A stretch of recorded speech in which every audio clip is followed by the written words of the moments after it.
નમસ્કાર, હું તો પોલીસમાં રોનક પટેલ આપનું સ્વાગત કરું છું. હું તો પોલીસના આજના મુદ્દાની વાત કરીએ પહેલાં અતિ મહત્ત્વના મુદ્દાની વાત કરી લઉં અને અતિ મહત્ત્વના સમાચાર આપી દઉં. રાજકોટ અગ્નિકાંડ અને એના દોષીઓને સજા મળવી જ જોઈએ, એક પણ દોષી બચવો ન જોઈએ. એ તમામ ગુજરાતના નાગરિકોની મુહિમ છે અને આ શૃંખલાની અંદર એસીબીની તપાસમાં ઝડપાયેલા આપ જોઈ શકો છો સાગઠિયા મનસુખ સાગઠિયા, મહાનગરપાલિકાનો ટીપીઓ, જેના પાસેથી પહેલાં પેટ્રોલ પંપ પકડાયો, બેનામી સંપત્તિ પકડાઈ, ફાર્મ હાઉસ પકડાયું, આ બધું પકડાયું તો આ તમામના ધ્યાનમાં હતું. પણ આ ભાઈએ કેટલી રોકડી રાજકોટમાંથી કરી છે, કેટલા ઉઘરાણા કર્યા છે, એનો સૌથી મોટો પુરાવો આજે મળ્યો છે. સાગઠિયાની રિંગ રોડ પરની ઓફિસમાં ગઈકાલે રાત્રે ઓફિસનું સીલ તોડવામાં આવ્યું અને સીલ તોડ્યા બાદ એસીબીએ ત્યાં એક તિજોરી હતી એ ખોલી અને એ ખોલીને તો આ ગઠિયાએ કરેલી કાળી કમાણીનો ખજાનો ખુલ્યો. અગાઉ સત્તાવાર રીતે જેની કિંમત 10 કરોડ રૂપિયા કરતાં વધુ હોય એવી સંપત્તિ તો હતી જ કે જેની બજાર કિંમત તો ખરેખર 100 કરોડ થતી હશે, પણ હવે ગઈકાલે રાત્રે જેનો ખજાનો ખુલ્યો, એની તિજોરી ખુલી, એમાંથી થોડા ઘણા નહીં પણ સોનાના બિસ્કિટ અને અન્ય સોનું મળીને 22 કિલો સોનું મળ્યું. કેટલું? 22 કિલો, જેની અંદાજિત કિંમત 15 કરોડ રૂપિયા થાય છે. 70,000નો પગારદાર આ ગઠિયો 15 કરોડ રૂપિયાનું તો સોનું વસાવી ચૂક્યો હતો. 2 લાખની કિંમતનું 2.5 કિલો ચાંદી મળ્યું, 8.5 કરોડની જ્વેલરી મળી અને રોકડા કેટલા મળ્યા? આપણે બધા કહીએ કાળું નાણું જતું રહ્યું નોટબંધી પછી, પણ અહીંથી 3 કરોડ 5 લાખ રૂપિયાની રોકડ મળી છે. એન્ટી કરપ્શન બ્યુરોએ જબરજસ્ત અભિયાન શરૂ કર્યું, એનું આ પરિણામ છે.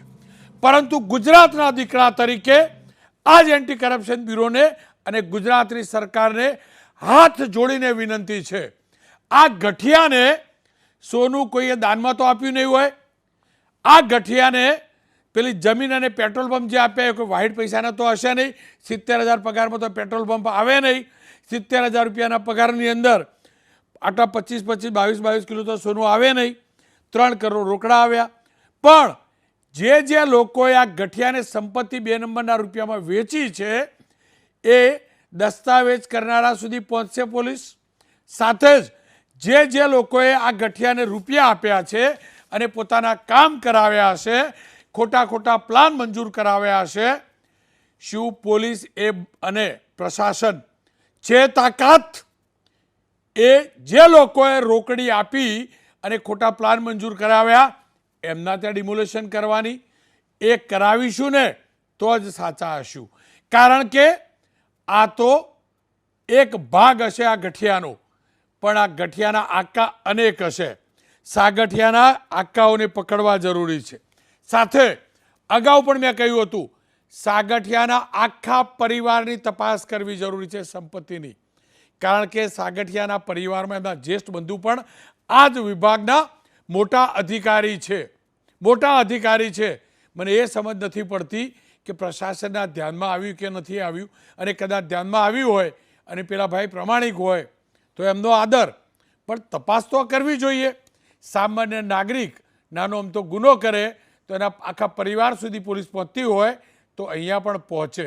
સાથે જ આ ગઠિયાને જેના કારણે નોકરી મળી હતી કાયમી, એ હજી સુધી પૂછપરછ થઈ કે નથી હું નથી જાણતો, નથી પકડાયા કોઈ એ હકીકત છે. આશા રાખું આના મૂળ સુધી જાય પોલીસ.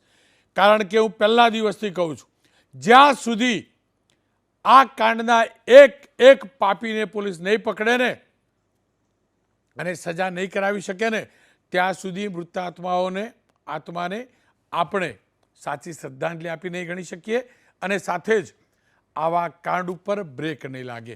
આશા રાખું આ સાગઠિયા જેવા જેટલા પણ ગઠિયાઓ છે એ રાજનેતાઓ કે અધિકારીઓ એમના હાથ ઉપર હાથ કરી દાદાની સરકાર પહોંચાડે અને આ સાગઠિયા પાસે જેમને રાજકોટમાં કામ કરાવ્યા છે, જેમને એ તમામના ત્યાં બુલડોઝર ચાલે. અને આ સાગઠિયાની જેટલા પણ વકીલાત કરવા અમને પત્રકારોને પણ ફોન કરતા હતા કે સાગઠિયા સાહેબ તો પ્રમાણિક છે. પ્રમાણિક સાગઠિયાનું કાંડ, પ્રમાણિકતાની 22 કિલો સોનું લઈ આવ્યો, આ પ્રમાણિક છે. અને એ બધા સમજી ગયા હશે, જે ભલામણ કરવાના ફોન કરતા હતા ને એ બધા સમજી ગયા હશે આ સાગઠિયો કેવો ગઠિયો છે અને ભલામણ કરવાવાળા પણ કેવા હશે.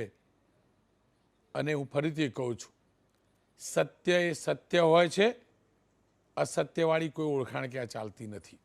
આશા રાખું દાદા મૂળ સુધી પહોંચો, હજી નથી પહોંચ્યા એ હકીકત છે. સાગઠિયા પૂરતા ના રોકાતા સત્યના ખેલની અંદર જે પણ જવાબદાર છે પોતાના હોય કે પારકા એક એકની અંદર કરાવવા જરૂરી છે. ખેર હવે વાત હું તો બોલીશ નહીં.